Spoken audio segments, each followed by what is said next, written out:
嗱，今日我哋要介紹嘅呢個 AI Tool 咧就係叫 POE 嘅。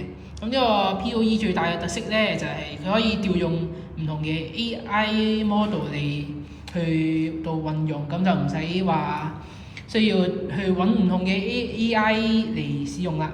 例如我哋而家想求其揀一個 AI model 嚟用啦，係啦，而家就揀去自帶嘅。係啦，例如我哋而家將一段文字，係啦，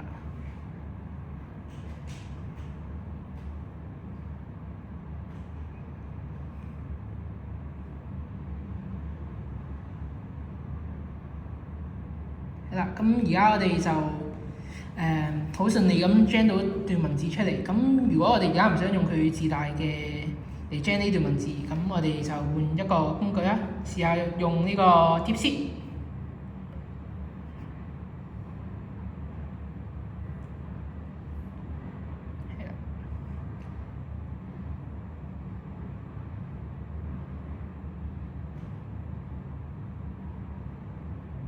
係啦，都好順利咁出到段文字出嚟俾我哋啦。